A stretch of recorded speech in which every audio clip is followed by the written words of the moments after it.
సంఘములో ఎవరైనా అనారోగ్యంతో ఉన్నారా? సంఘములో ఎవరైనా బలహీనతో ఉన్నారా? సంఘములో ఎవరైనా సమస్యలతో ఉన్నారా? సంఘములో ఎవరైనా ఇబ్బందులతో ఉన్నారా? ఇవన్నీ కూడా పట్టించుకునే వారికి ఆదరణ కలిగించే మాటలు చెప్పేవాడు, సహాయపడేవాడు మాత్రమే పరిచారకుడిగా ఉండాలి అని పరిశుద్ధ గ్రంథంలో చూస్తున్నప్పుడు వాళ్ళ. అందుకే దేవుని యొక్క వాక్యం అంటూ ఉన్నాడు, మన నుండి యేసు దేనిని ఆశిస్తున్నట్లుగా మనం చూస్తూ ఉన్నాం. కాబట్టి మనము కూడా ఇతరులకు ఎలాగనే ఏం చేయాలంటే సహాయపడాలి, ఇతరులకు కూడా మనము కూడా ఎలాగనే పరిచర్య చేయాలి.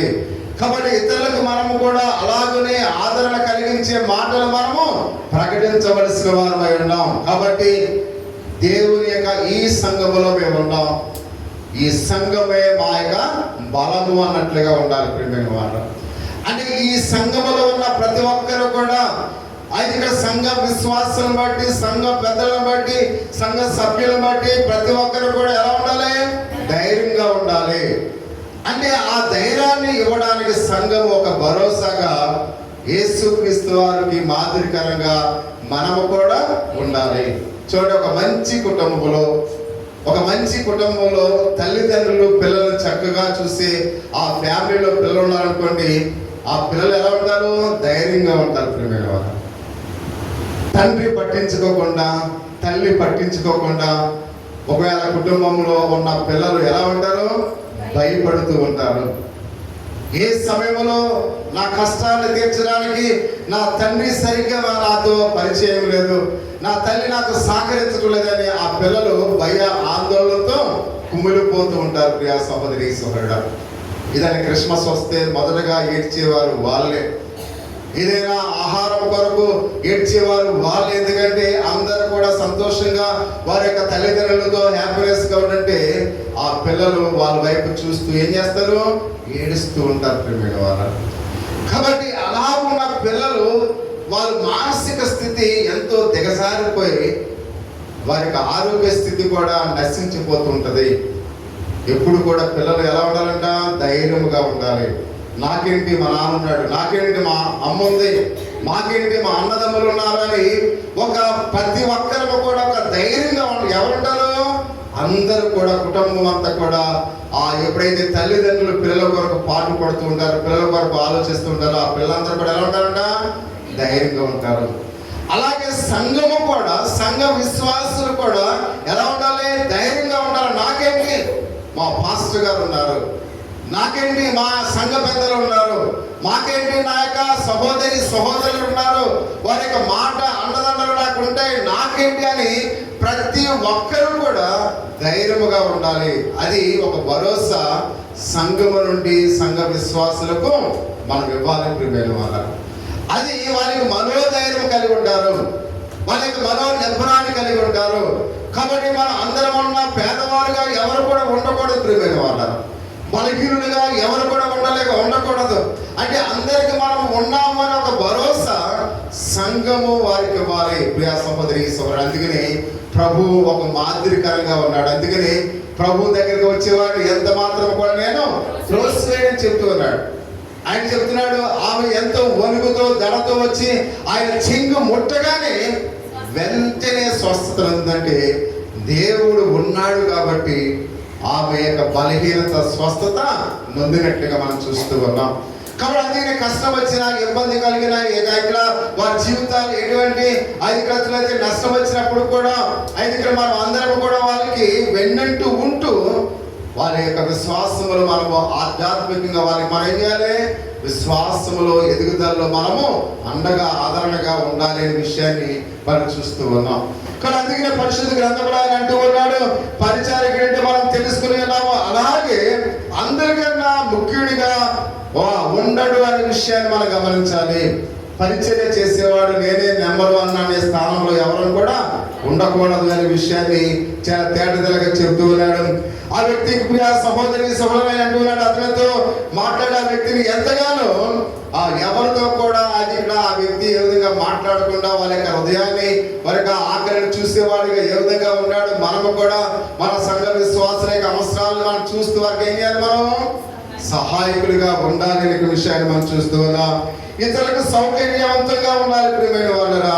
అందుకని అంటున్నాడు, విషయం గురించి శిష్యులకు అర్థమయ్యేట్లుగా యేసయ్య చెబుతున్నాడు. 37వ వచనంలో చివరగా ఆయన అంటున్నాడు, యేసు ఒక చిన్న బిడ్డను తీసుకుని వారి మధ్య నిలబెట్టి అక్కడ వాదులాడుకుంటున్న వారిని ఉద్దేశించి అన్నాడు, ఇట్టి చిన్న బిడ్డను ఒకరిని నా పేరట చేర్చుకున్నవాడు నన్ను చేర్చుకున్నవాడు నన్ను కాక నన్ను పంపిన వారిని చేర్చుకొని అని మనం చూస్తూ ఉన్నాం. అంటే ఈ 12 మందికి ఇంకా ఇదొక గొప్ప పాఠాన్ని నేర్పిస్తూ ఉన్నాడు. శిష్యులకు ప్రభువైన యేసుక్రీస్తు వారు ఒక గొప్ప సందేశాన్ని ఇస్తూ ఉన్నట్లుగా మనం చూస్తూ ఉన్నాం.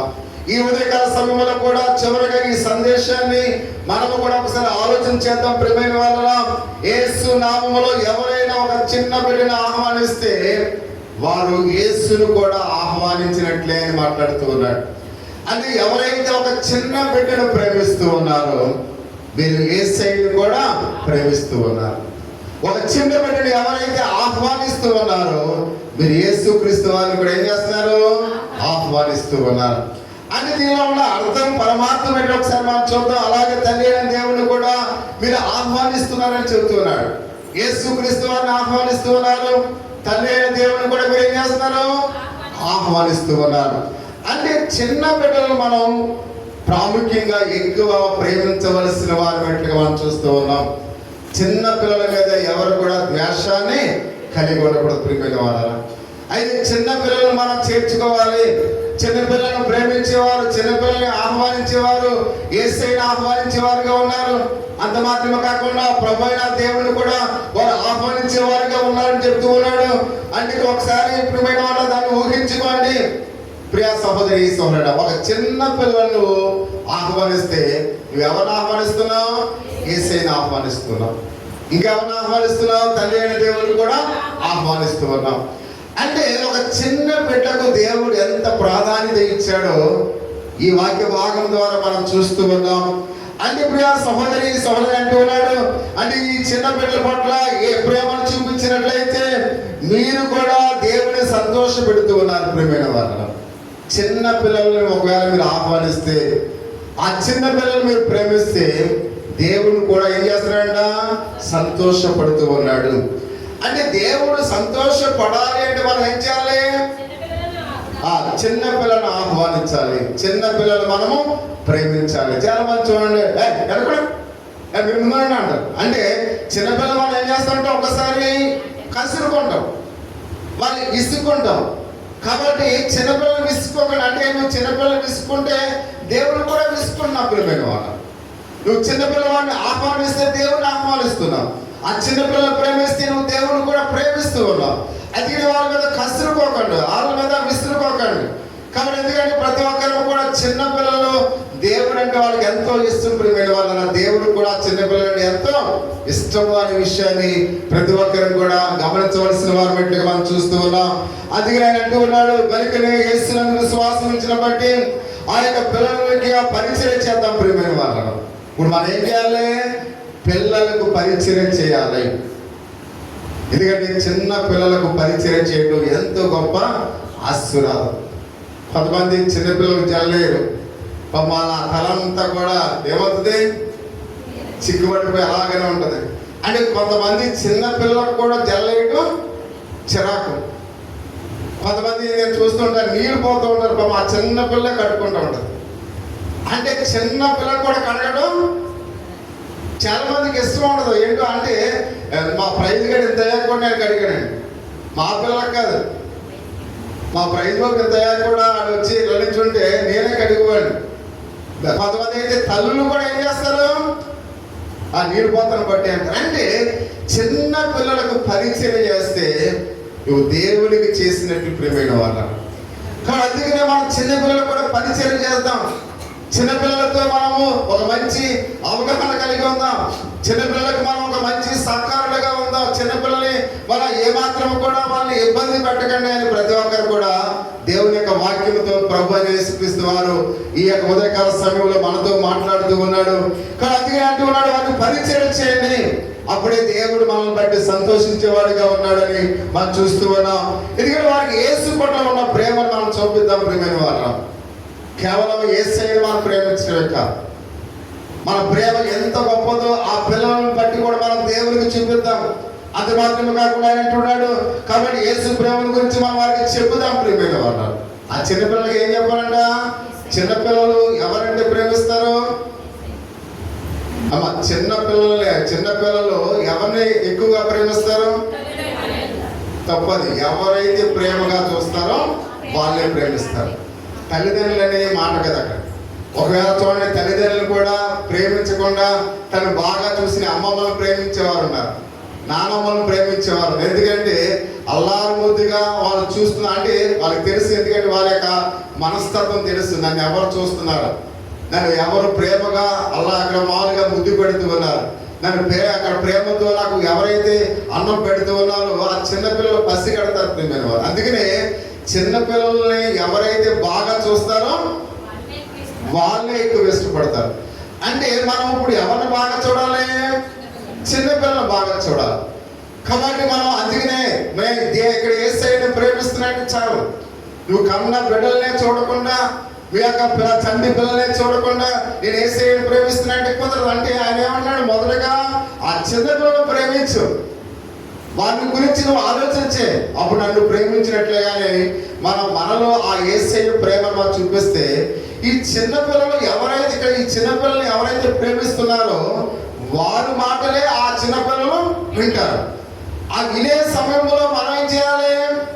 యేసుక్రీస్తు వారి గురించి చెప్పాలి. అమ్మా, యేసయ్య ఎంత గొప్పవాడమ్మా, ఆ ఫోటో దగ్గర తీసుకెళ్ళి, అమ్మా యేసయ్య ఎంత గొప్పవాడమ్మా, చూడండి ఆయన చేతిలో ఇలా మేకులు దిగబడ్డాయమ్మా, మనం చేసిన చిన్న చిన్న పొరపాట్లను బట్టి, మనం చేసిన పాపం బట్టి యేసయ్య ఇలా కొరడాలతో పట్టుబడ్డాడని ఆ పిల్లలకు ఎవరైతే చెబితే వింటారో వాళ్ళు చెప్పినప్పుడు ఆ చిన్న వయస్సులో యేసుక్రీస్తు జ్ఞానం వారి హృదయాల్లోకి వెళుతుంది. ప్రియమైన మాట, ఆ హృదయాల్లోకి దేవుని యొక్క జ్ఞానం వెళుతున్నప్పుడు వారి చిన్ననాటి నుండి దైవ భక్తిలో పెరిగితే, అందుకనే మొక్కే వంగనది మానే వంగునానికి మనం చూస్తూ ఉన్నాం. ఆ చిన్ననాటి నుండి దైవ భక్తిలో విశ్వాసములు వారిని పెంచితే వారు పెరిగి పెద్ద అయిన తర్వాత ఒక సమూయేలు వలె, యేసేపు వలె, ఎస్తేరు వలె వారి యొక్క జీవితాలు వాళ్ళు ఎలా ఉంటారు? ఆశ్రమపడతారు. అంటే వాళ్ళు అలాగూ ఆశ్రమపడాలంటే, అలాగూ ఆశ్రమపడేట్లుగా ఉండాలంటే బాధ్యత ఎవరిదే? తల్లిదండ్రులది. ప్రియమైన వాళ్ళ, అందుకనే తల్లిదండ్రులు ఎప్పుడు కూడా పిల్లలకు దేవుని గురించి చెప్పాలి. కానీ మనం చెప్తాం, వాళ్ళు మంచిది కదే బాబా, ఎవరో వాళ్ళ మంచివాళ్ళు కదండి, వాళ్ళ మంచివాళ్ళు కాబట్టి చిన్నపిల్లకి అవసరమా అంటే వాళ్ళు మంచివారు కాదు, ఏ మంచివారు కాదు అని ఎక్కడెక్కడ వాళ్ళ గురించి మనం చెప్తాం. ఆహో ఇది మంచివాడు కదా, దానికి వచ్చినప్పుడు ఎవరు తెలియకపోతారు. అంటే పిల్లలకి ద్వేషాన్ని, పగని తల్లిదండ్రులు నేర్పుతున్నారు ప్రియమైన వాళ్ళు. కాబట్టి అలాగ నేర్పితే అందరూ అయితే వాళ్ళు శత్రువులుగా చూస్తారు. కాబట్టి అలాగ మనం నేర్పించకూడదు. మన పిల్లలకు అందరి పట్ల ప్రేమ కలిగేట్లుగా నేర్పించాలి. వాళ్ళు మంచివాళ్ళు, వీళ్ళు మంచివాళ్ళు అని మనం ఎప్పుడు కూడా ఆ చిన్న పసి హృదయాల్లో ప్రేమతో మనము నింపాలి. అంతేగాని ద్వేషంతో, అసూయతో ఆ పిల్లల యొక్క హృదయాన్ని నింపకూడదు ప్రియమైన వాళ్ళు. ఎందుకంటే ప్రతి ఒక్కరికి కూడా వాళ్ళు మంచివాళ్ళు అని చెబితే వాళ్ళు కూడా మంచి ఆలోచనతో వాళ్ళు చూస్తారు.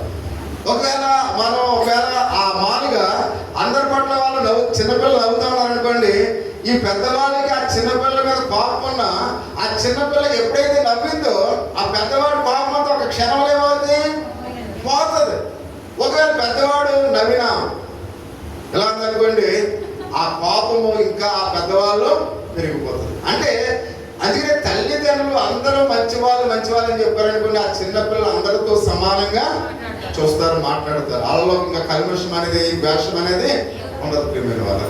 అందుకే ప్రతి పిల్లవాడికి మనం అందరి పట్ల మంచి ఆలోచనలు ఉంచాలి, నింపాలి. ప్రియా సహోదరి సహోదరుడా, అదే కావాలని యేసు ఆశపడుతూ ఉన్నాడు. నన్ను నమ్ముకున్న వారు ప్రతి ఒక్కరు కూడా తమ పిల్లల్ని దైవభక్తిలో, విశ్వాసములో అందరి పట్ల ప్రేమ అనురాగాలు కలిగి జీవింప చేయాలని దేవుడు ఏం చేస్తున్నాడు? ఆశపడుతూ ఉన్నాడు. కాబట్టి ఈరోజు ఇప్పుడే ఎవరైతే చంటి పిల్లలకు తల్లులుగా, తండ్రులుగా ఉన్నారో ఒకరు మంచిని నేర్పించడానికి ప్రయత్నం చేద్దాం. వాళ్ళలో ఉన్న ఆ ద్వేషాన్ని తీసి బయట పారవేసి, కాబట్టి వారి హృదయాల్లో మంచితో మనం చేద్దాం, నింపుదాం ప్రియమైన వాళ్ళరా. వారి జీవితాలు బాగుపడతాయి, వారు ఉన్నతమైన స్థితిలో ఉండడానికి ప్రయత్నం చేస్తారని మనం చూస్తూ ఉన్నాం. చివరిగా ఇంకొక మాట మనం గమనించినట్లయితే ప్రియ సహోదరి సహోదరుడు ఆయన అంటూ ఉన్నాడు, కాబట్టి యేసుక్రీస్తు వారిని ఎక్కువగా మనం ప్రేమిద్దాం, ఎందుకంటే ఆయన మన కోసం తన ప్రాణాన్ని ఇచ్చి ఉన్నాడు. ప్రియమైన వారు, మన కోసం చనిపోయిన వాడు, మన కోసం ప్రేమనిచ్చేవాడు ఈ లోకంలో ఎవరు కూడా లేరు. కాబట్టి యేసయ్యని ఎక్కువగా మనం ప్రేమిద్దాం. యేసే మన కోసం తన సర్వస్వాన్ని కూడా దారపోసి ఉన్నట్లుగా ఆయన సెలవిస్తూ ఉన్నాడు. అయితే మన సంఘములో మన పిల్లల కొరకు మనం ఏం చేద్దాం ప్రియ సహోదరి సహోదరుడా? చివరగా మన సంఘములో ఎవరైతే చిన్న పిల్లలు ఉన్నారో వారి కొరకు మనం ఏం చేద్దాం? ప్రతి ఒక్కరికి కూడా ఒకసారి ఆలోచన చేద్దాం. ప్రియమైన వలన యేసు వార్తతో వారికి మెరుగైన పరిచర్య మనం చేద్దాం. ఎందుకంటే మన సంటి పిల్లలకు మనం ఏ విధంగా మెరుగైన సేవ చేయాలి వాళ్ళకి, ఎందుకంటే చిన్న వయసే క్రైస్తవ జీవితానికి ప్రాముఖ్యమైంది. ఆ చిన్న వయసులోనే దేవుని యొక్క విశ్వాసంతో వాళ్ళని మనం నింపవలసిన వారి మనం చూస్తూ ఉన్నాం. ఎందుకంటే చిన్న వయసులో వారికి మెరుగైన పరిచర్యకి మనకి ఆ మార్గము ఏకైకమైనదిగా మనం పొంది ప్రియమైన వాళ్ళ చిన్న పిల్లలకు మనం పరిచర్య చేయాలి. అది ఎలా చేయాలని ప్రతి ఒక్కరిని కూడా ఆలోచన చేద్దాం. ఎందుకంటే సండే స్కూల్ మనం సమర్థవంతంగా నిర్వహించబడాలి. ప్రియమైన వాళ్ళ సండే స్కూల్ మనం సమర్థవంతంగా సమయానికి పంపించాలి. ప్రతి ఒక్కరు కూడా ఎంతో చక్కగా పంపిస్తూ ఉన్నారు. ఇంకా మనము ముందుగానే మన పిల్లలను ఏం చేయాలంటే సండే స్కూల్కి సమర్థంగా పంపించాలి. ఎందుకంటే శాలం రోజుల సంఘము బేసిక్ సండే స్కూలే దాని యొక్క పునాది. ప్రియమైన వాళ్ళు, అంటే మన యొక్క సండే స్కూలే ఈ యొక్క సంఘం యొక్క పునాది. మీరందరూ కూడా ఇక్కడ ఉన్న వాళ్ళందరూ కూడా ఒకప్పుడు సండే స్కూల్ పిల్లలే మీరందరూ కూడా.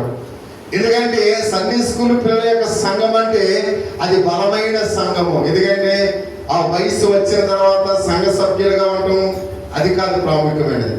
చిన్ననాటి నుండి క్రైస్తవ విశ్వాసంలో పెరిగిన సంఘము ఒక బలమైన సంఘం. ప్రియమైన వాళ్ళు, ఎందుకంటే మీరు ఎక్కువ పర్సెంట్ దేవుని వాక్య శక్తితో మీరు నింపబడిన వారైనట్లుగా మనం చూస్తూ ఉన్నాం.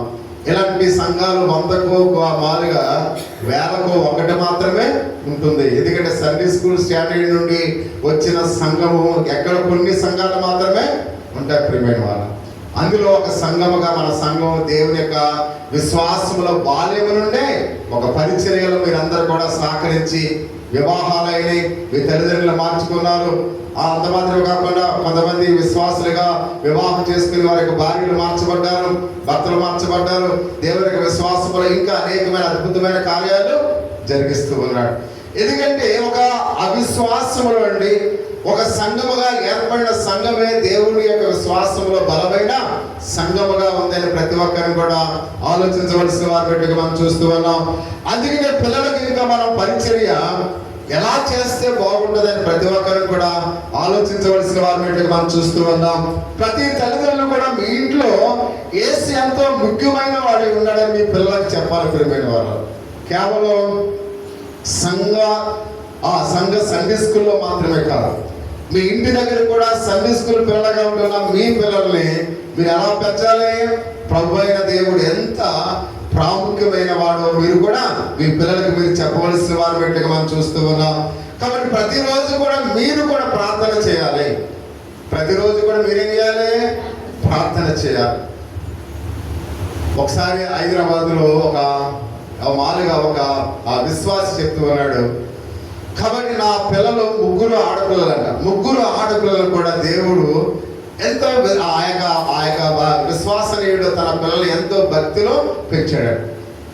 ఆ 3 ఆడపిల్లలను కూడా ఎవరు కూడా వేలు వెత్తి చూపించడానికి కూడా అవకాశం లేకుండా వాళ్ళని పెంచాడంట. కాబట్టి ఎందుకంటే ఒక సిటీలో ఆడపిల్లలు బ్రతకడం అంటే చాలా కష్టం. ప్రియమైన వాళ్ళు, అంటే అనేక మంది ఆ చెడ్డ ఆలోచనలు చెడ్డ తలంపులు కలిగి ఉన్న వారు ఉంటారు. మన విలేజ్లో అయితే మన పిల్లలతో ఎవరైనా మాట్లాడితే మనకు సంబంధించిన వాళ్ళు కాకపోయిన వాళ్ళు గద్దిస్తూ ఉంటారు. టౌన్లో అలా గద్దించే వాళ్ళు ఎవరి పని వాళ్ళే చూసుకుంటూ ఉంటారు. అటువంటి ప్రాంతంలో పరిశుద్ధమైన జీవితాన్ని జీవించడం చాలా కష్టం. అటువంటి పట్టణంలో ఆ 3 మన ఆడపిల్లలు కూడా ఎంతో చక్కటి జీవితాన్ని జీవించారండి. వారి వివాహం అయ్యేసరికి వాళ్ళు పరిశుద్ధ కన్యకలుగా ఆ ముగ్గురు కుమార్తెలు కూడా ఆ తండ్రి ఏం చేశాడట? వివాహం చేశాడట. ఆయన సాక్ష్యం చెప్తూ, నా పిల్లలు ఎలా బ్రతకడానికి కేవలం నా ప్రార్థన మాత్రమే. ప్రతిరోజు కూడా లేచి తన ముగ్గురు ఆడపిల్లల కొరకు గంటన్నర ప్రార్థన చేసేవాడు. లేచిన తర్వాత వారు ఎలా కాలేజీకి వెళ్తారు, ఎలా తిరిగి వస్తారు, అయ్యా నువ్వే వారికి తోడుగా ఉండి వారికి క్షేమకరమైన జీవితాన్ని దయచేయని, ఆ పిల్లల వివాహ సమయం వరకు కూడా ఆ తండ్రి గంటన్నర, అంటే ఒక్కొక్క పాప కోసం అరగంట ప్రార్థన చేశాడు. ఆ ప్రార్థన ఆ ముగ్గురు ఆడపిల్లలు కూడా పరిశుద్ధమైన జీవితాన్ని జీవించడానికి, పవిత్రమైన జీవితాన్ని జీవించడానికి, కన్యకలుగా తన యొక్క వివాహాలు చేయడానికి దేవుడు ఎంతో గొప్ప కార్యాన్ని చూపించాడు ప్రియమైన వారు. కాబట్టి మన జీవితంలో, మన కుటుంబాల్లో, మన సంఘాల్లో కూడా మనము కూడా మన ఆడపిల్లల కొరకు ఉదయాన్నే లేచి ప్రతి తల్లి తండ్రి కూడా ఏం చేయాలి? ప్రార్థన చేయాలి. ఎందుకంటే మీ ప్రార్థనే మీ పిల్లలకు బలము, మీ ప్రార్థనే మీ పిల్లలకు శక్తినిస్తుంది, మీ ప్రార్థనే మీ పిల్లలను పరిశుద్ధమైన జీవితంలో నడిపిస్తుంది ప్రియమైన వాళ్ళు. నువ్వు ఆస్తి సంపాదించినా సంపాదించకపోయినా వాళ్ళకి ఏమీ నష్టం లేదు ప్రియమైన వాళ్ళు. కానీ పవిత్రమైన జీవితాన్ని ఇవ్వటం ఎంతో ప్రాముఖ్యమైంది. కాబట్టి నువ్వు ఎంత సంపాదించావని నీ సంపాదన కోసం వెంపర్లాడి పిల్లల ఆత్మీయ జీవితాల కొరకు దేవుని అడగకుండా ఉండకండి ప్రియమైన వాళ్ళు. ఆయన నీ పిల్లలకు ఆస్తి పాస్తులు నువ్వు కూడగట్టినా కూడగట్టకపోయినా వాళ్ళు పవిత్రమైన జీవితాన్ని దేవుని కొరకు వారు జీవించినట్లుగా నువ్వు ప్రార్థన చేస్తే చాలు ప్రియా సహోదరి సహోదరుడా. కాబట్టి అందుకని మీ యవనరాళ్ళ కొరకు ప్రార్థన చేయండి. కాబట్టి నీ యొక్క కుమార్తె కొరకు 8 గంటలు కష్టపడుతున్నాం, వారి ఆత్మీయ జీవితం కొరకు అర్ధ గంట ఎందుకు ప్రార్థన చేయలేకపోతున్నామని ఆలోచించండి ప్రియా సహోదరి సహోదరుడా. ఈ రోజే ఒక తీర్మానం చేసుకుందాం. తండ్రులుగా, తల్లులుగా, నా కుమార్తెల కొరకు నేను ప్రార్థన చేస్తాను. ఉదయకాల సమయంలో లేచి వారి ఆధ్యాత్మికమైన జీవితాల కొరకు నేను ప్రార్థన చేస్తాను. అలాగనుకునే ఆడపిల్లల కోసమే కాదు, యవనస్తుల గురించి కూడా మీరు ప్రార్థన చేయండి. వారు మంచి మార్గంలో నడవాలని, వారి సరైన మార్గంలో నడవాలని. కాబట్టి ప్రతి ఒక్కరూ కూడా మీ బిడ్డల కొరకు 8 గంటలు కష్టపడుతూ ఉన్నాం, ఎంతో ఎండలో కష్టపడుతూ ఉన్నాం. కాబట్టి వారి ఆధ్యాత్మికమైన జీవితాల కొరకు ఒక అరగంట ప్రార్థన చేయండి. దేవుడు వారికి పరిశుద్ధమైన జీవితాన్ని ఇస్తాడు, పవిత్రమైన జీవితాన్ని ఇస్తాడు, ఉన్నతమైన జీవితాన్ని వాళ్ళకి ఇస్తాడు. ఒక ఎస్తేరుకు తన తండ్రి ఏమి సంపాదించకపోయినా ఆ విశ్వాస జీవితంలో పెంచాడు కనుక ఆమె ఏమైంది? ఒక దేశానికే రాణి ప్రియమైన వాడు. నీ ఆస్తి రోజు ఉన్నది రేపు పోతుంది, అది ప్రాముఖ్యమైనది కాదు. నీ బిడ్డను నువ్వు ఎలా పెంచావు అన్నదే ప్రాముఖ్యమైనది. వారి ఆధ్యాత్మికమైన జీవితమే ప్రాముఖ్యమైనది, వారి విశ్వాస జీవితమే ప్రాముఖ్యమైనది. అటువంటి జీవితం వరకు అది దేవుడు ప్రసాదించాలి, పరిశుద్ధాత్మ దేవుడు వాళ్ళకి తోడుగా ఉండాలి. అది పరిశుద్ధాత్మ శక్తి వల్ల మాత్రమే వాళ్ళకి లభిస్తుందని చిన్ననాటి నుండి దైవ భక్తిలో వాళ్ళు పెంచడానికి ప్రయత్నించారు. అందుకని సండే స్కూల్ యొక్క జీవితం అనేది ఎంతో ప్రాముఖ్యమైనది. ఒక సండే స్కూల్లో జీవించే ఆ యొక్క కుమారుడైన చెడిపోవటం ఎక్కడ చూడలేదు ప్రియమైన వాళ్ళు. ఎందుకంటే దేవుడే వారికి తోడుగా ఉంటాడు, దేవుని ఆత్మే వారికి తోడుగా ఉంటుంది, దేవుని యొక్క విశ్వాసమే వారికి తోడుగా ఉంటుంది. అందుకనే మీరు చిన్ననాటి నుండి దైవ భక్తిలో వారిని పెంచడానికి ప్రయత్నం చేయండి. వారు పెరిగి పెద్దవారైన తర్వాత విశ్వాసంలోంచి ఏమాత్రం కూడా వారు తొలగిపోరు ప్రియా సహోదరి సహోదరుడా. ఆస్తిపాస్తుల గురించి ఆలోచన చేసి పిల్లల్ని ఏదో విధంగా వారి గురించి పట్టించుకోకుండా ఆస్తి సంపాదించే చాలు అనే ఆలోచన కన్నా వాళ్ళ ఆధ్యాత్మికమైన జీవితం సరిగ్గా ఉండాలని ప్రార్థన చేద్దాం. అందుకని ప్రతి ఒక్కరు కూడా ప్రతిరోజు కూడా మీ పిల్లల గురించి మీరు ఏం చేయాలి? ప్రార్థన చేయడానికి తీర్మానం చేసుకోవాలి. యేసు మాటలను జ్ఞాపకం చేసుకొని ప్రియమైన వాళ్ళరా, ఆ చిన్న పిల్లలకు సేవ చేసినట్లయితే మీరు దేవుని కొరకు కూడా దేవుని కూడా చేస్తూ ఉన్నారు. ఆ చిన్న పిల్లలకు సేవ చేయడం ప్రారంభించాలి. వాళ్ళు ఎలా పెంచాలో మీరు నేర్చుకోండి. వాళ్ళ విశ్వాసంలో ఎలా ఎదగాలో నేర్పించండి. ప్రతి విషయంలో కూడా దేవుడు అండగా మనకు ఉండాలని ఒక ఆలోచనతో పిల్లలు పెంచండి అని ఈ ఉదయకాల సమయంలో ఆయన మనతో మాట్లాడుతూ ఉన్నాడు. పిల్లల కుటుంబంలో, సంఘములో కూడా ముఖ్యమైన భాగం ప్రియమైన వాళ్ళు. చిన్నపిల్లల్ని చాలా మంది విస్మరిస్తూ ఉంటారు. సంఘములో యవనస్తులు చాలా ప్రాముఖ్యమైన వారు, చిన్నపిల్లలు చాలా ప్రాముఖ్యమైన వారు. వారి పవిత్రమైన జీవితం ఎంతో ప్రాముఖ్యమైనది. కాబట్టి అందుకనే ప్రతి విషయంలో కూడా, అందుకనే మీ కుటుంబ సమేతంగా ఎందుకు కూర్చోమన్నామంటే, ఆ తల్లిదండ్రుల పక్కన ఆ పిల్లలు కూర్చుంటే ఎలా కూర్చోవాలో వాళ్ళకి నేర్పిస్తారు ప్రేమైన వాళ్ళు. కానీ అందుకనే ఎలా వాళ్ళు మెసులుకోవాలో వాళ్ళు నేర్పిస్తారు. అందుకనే తల్లిదండ్రుల పక్కనే పిల్లలు ఉండాలి, తల్లిదండ్రుల పక్కనే పిల్లలు ఉండాలి. పిల్లలు అల్లరి చేయకుండా తల్లిదండ్రులు చూసుకునే బాధ్యత తల్లిదండ్రులది. తల్లిదండ్రుల పక్కన కూర్చుంటే పిల్లలు అల్లరి చేయడానికి అవకాశం అనేది ఉండదు ప్రియమైన వాళ్ళు. అంతేగాని ఏదో వినోదాత్మకమైన ఏదో సినిమాకి వెళ్తున్నట్లుగా ఎక్కడెక్కడ కూర్చోబెడితే కాబట్టి వాళ్ళు ఏం మాట్లాడుతున్నారో తెలియదు, ఏం చేస్తున్నారో తెలియదు. ఇలాంటి ఆ యొక్క సన్నివేశాలు సంఘాల్లో ఉండకూడదు ప్రియమైన వాళ్ళు. సంఘము దేవుని భయభక్తుల్లో ఉండాలి. ఎందుకంటే ఆయన అల్లరికి కర్త కాడు ప్రియమైన వాళ్ళ. కాబట్టి సంఘము అనగా ఒక ఐక్యత కలిగి ఉండాలి, ప్రేమ కలిగి ఉండాలి, భయం కలిగి ఉండాలి, భక్తి కలిగి ఉండాలి. విశ్వాసంలో అది కొనసాగుతూనే అది క్రైస్తవ సంఘముగా ఉంటుంది ప్రియమైన వాళ్ళు. అందుకనే సంఘములో ఐక్యత నేర్చుకోవాలి. సంఘములో దేవుడు అంటే భయభక్తులు కలిగి ఉండాలి. సంఘములో ఒక నిశ్శబ్ద వాతావరణాన్ని కలిగి ఉండాలి. నేను ఎలా కూర్చున్నా పర్వాలేదు, ఎలా మాట్లాడినా పర్వాలేదు, ప్రార్థన జరుగుతున్నప్పుడు బయటకు వెళ్తూ వస్తూ ఇలాంటి అలవాట్లు సంఘాల్లో ఉండకూడదు ప్రియమైన వాళ్ళ. ఒకవేళ వెళ్తే వెళ్ళిపో, ఇంకా నాకు వస్తే కూర్చో, అంతే. కూర్చున్న తర్వాత అటు ఇటు తిరగడానికి ఇది సినిమా థియేటర్ కాదు ప్రియమైన వాళ్ళ.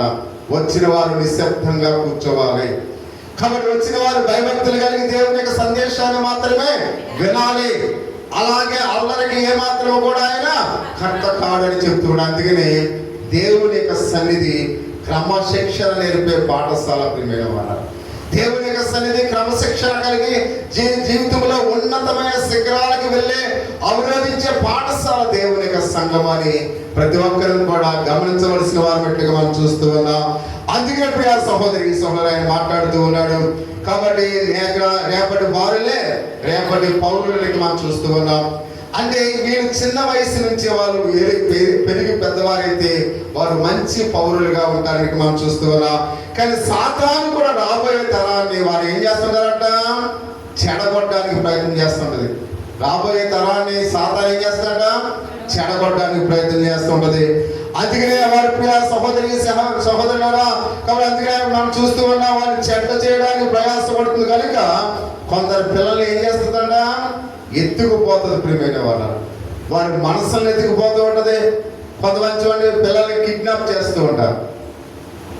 చిన్నపిల్లలు ఏం చేస్తుంటారు, కిడ్నాప్ చేస్తూ ఉంటారు. అంటే వాళ్ళని కిడ్నాప్ చేసి వాళ్ళని ఒక ఉన్నతమైన చదువులు చదివిస్తారు, వాళ్ళని చదివించరు. వాళ్ళు ఏం చేస్తారు, బాల నేరస్తులుగా వాళ్ళని తయారు చేస్తారు ప్రియమైన వాళ్ళు. అంటే సాతాను కోరిక ఏంటంటే, దేవుడేమో ఉన్నతమైన స్థితిలో సండే స్కూల్ నుంచి పెంచాలని దేవుడు ఆశపడుతూ ఉన్నాడు. కానీ సాతాను యొక్క ఆలోచన వాళ్ళని బాల నేరస్తులుగా చేయాలని చూస్తూ ఉంటది. కొంతమంది ఉగ్రవాదులుగా మారిపోతుంటారు. ఉగ్రవాదులుగా మారిపోయిన వాళ్ళందరూ కూడా ఇంటి దగ్గర నుంచి వెళ్ళిపోయిన వాళ్ళే ప్రియమైన వాళ్ళు. ఉగ్రవాదులుగా మారిపోయిన వాళ్ళంతా ఎవరో ఇంటి దగ్గర నుంచి పారిపోయిన వాళ్ళు. కొంతమంది పిల్లల్ని ఎత్తుకుపోయి వాళ్ళు ఉగ్రవాదులుగా చేస్తుంటారు. కొంతమంది దొంగలుగా చేస్తూ ఉంటారు.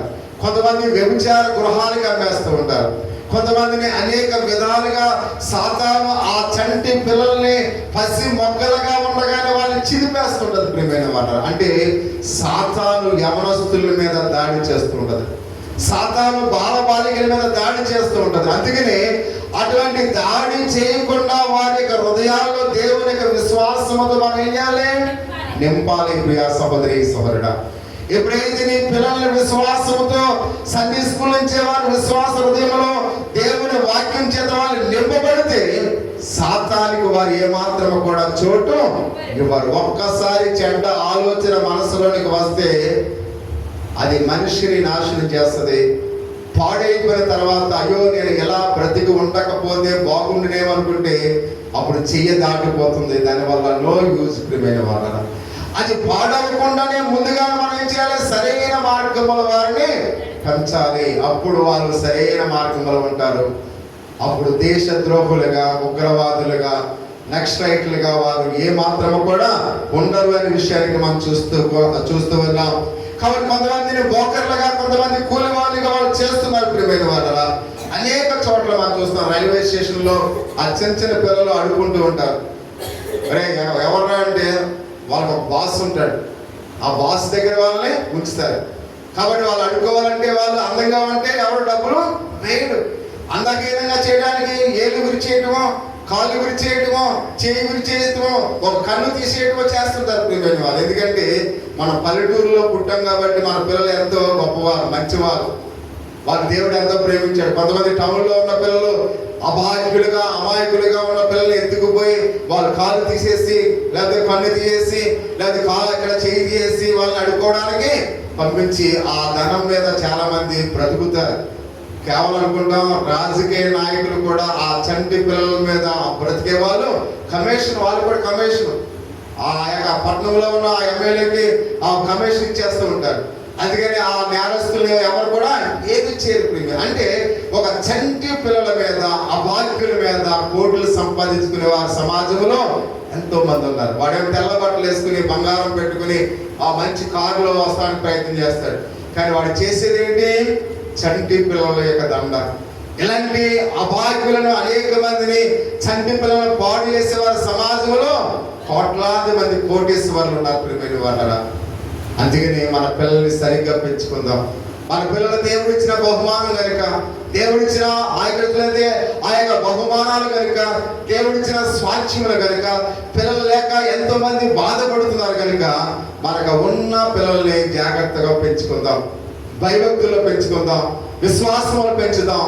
వారే పెరిగి పెద్దవారైన తర్వాత అనేక మందికి ఒక చెట్టు ఎలా నీడనిస్తుందో మన పిల్లలు కూడా ప్రయోజకులు అయితే వాళ్ళ చేతి కింద అనేక మంది బ్రతుకుతారు ప్రియమైన వాళ్ళ. అందుకని అలా బ్రతకాలంటే వాళ్ళ చిన్ననాటి నుండి వాళ్ళు ఏం చేయాలట? దైవ భక్తిలో సండే స్కూల్లో వారిని పెంచుదాం ప్రియమైన వాళ్ళ. అందుకని చంటి పిల్లలు దేవుడిచ్చిన బహుమానం అని గుర్తిద్దాం. బహుమానాన్ని మనం ఏ విధంగా దాచుకుంటూ ఉంటామో, ఎవరైనా వస్తే మన ఇంటికి వస్తే మా పిల్లవాడు ఈ ఆటల పోటీలో గెలిచాడు, ఇదిగో బహుమానం అని మనం ఏం చేస్తాం? చూపిస్తాం. వాళ్ళు వెళ్ళిపోయిన తర్వాత ఆ బహుమానాన్ని షోకేసులో పెట్టి దుమ్ము అంటకుండా దాన్ని జాగ్రత్తగా దాస్తాం. అలాగే ఈ పిల్లలు కూడా దేవుడిచ్చిన బహుమానము, వారిని జాగ్రత్తగా పెంచండి. ఎందుకంటే అనేక మందికి మీరు అప్పగించకండి. ఎందుకంటే ప్రియమైన వాళ్ళ అనేక మంది మాటలు పడడానికి మీ పిల్లల్ని పెంచకండి. ఎందుకంటే పిల్లలు దేవుడిచ్చిన బహుమానం కనుక వారి మీద ఒక మాట పలకకుండా, ఒక నింద మోపకుండా మన పిల్లల్ని పరిశుద్ధమైన జీవితాన్ని జీవించడానికి మనం ఏం చేయాలి? పెంచవలసిన బాధ్యత మన మీద ఉంది అనే విషయానికి మనం చూస్తూ ఉన్నాం. మన రక్షకుడు సంతోషపెట్టే వారిగా ఉందాం, వారి పట్ల మనం శ్రద్ధ తీసుకుందాం, నిజ దేవుడి గురించి వారికి నేర్పుతాం ప్రియమైన వాళ్ళరా. దేవుడు సృష్టించిన అద్భుతమైన లోకములో మన పిల్లలు కూడా ప్రయోజకులుగా, వారిని కూడా ఉన్నతమైన స్థితిలో మనం కూడా చూడాలి. ఒక సినిమా యాక్టింగ్ చూసి మనం ఎంత సంతోషపడుతున్నాం, అలాగే మన పిల్లలు కూడా అలాగనే ఉండాలని వాళ్ళని చూసి కూడా మనం ఏం చేయాలి? సంతోషపడాలి ప్రియమైన వాళ్ళు. అంటే మనం మన పిల్లలు చూసి సంతోషపడాలంటే వారిని ఎలా పెంచాలి? మనం ఉన్నతమైన స్థితిలో వారిని పెంచాలి. అందుకని ఉన్నతమైన ఆలోచనతో వారిని పెంచుదాం ప్రియమైన వాళ్ళగా. తర్వాత తరాలకు శుభార్తను తీసుకువెళ్ళే వారుగా మన పిల్లలు కూడా దేవుని గురించి నేర్పిద్దాం. మనం ఉన్నా లేకపోయినా ఒకవేళ మన పిల్లలు కూడా మన దేవుని గురించి ప్రకటించాలి ప్రియమైన వాళ్ళ. ఈ లోకంలో ఎందుకంటే మనకు వయసు వస్తుంది తల్లిదండ్రులుగా, ఒకవేళ మనం చనిపోతామేమో, ఈ సువార్త మనతో ఆగిపోకూడదు. కాబట్టి మన పిల్లలు కూడా సువార్తను ప్రకటించాలి, దేవుడి గురించి చెప్పాలంటే వారికి దేవుడి గురించి తెలియాలంటే వారికి మనం ఏం చేయాలి? బోధించాలి. కానీ అందుకని ప్రతి ఒక్కరము కూడా ఒకరి తర్వాత ఒకరము ప్రభు యేసుక్రీస్తు వారు రాక పర్యంతరము మన తరతరాలు, మన కుటుంబాలు ప్రతి ఒక్కరు కూడా ఎవరి గురించి చెప్పాలి? యేసే గురించి చెప్పాలి. ఆయన గురించి చెప్పాలంటే మనము మన పిల్లలకు నేర్పించాలి, ఆ పిల్లలకు నేర్పించాలి. అలాగూ యేసుక్రీస్తు యొక్క ప్రేమను మన జీవితాంతం కొరకు మరొకరంట కొనసాగులాగున వాటి కొరకు మనం ప్రార్థన చేయవలసిన వారి బట్టిగా మనం చూద్దాం. అందుకని ప్రతి ఒక్కరము కూడా దేవుని యొక్క విశ్వాసములు పెంచడానికి ఇప్పుడే ప్రతి ఒక్కరు కూడా తీర్మానం చేసుకుందాం.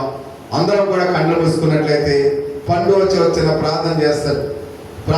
అందరూ కూడా కళ్ళు మూసుకుని మన పిల్లలను ఆ విధంగా పెంచడానికి ప్రయత్నం చేద్దాం, తీర్మానం చేసుకుందాం.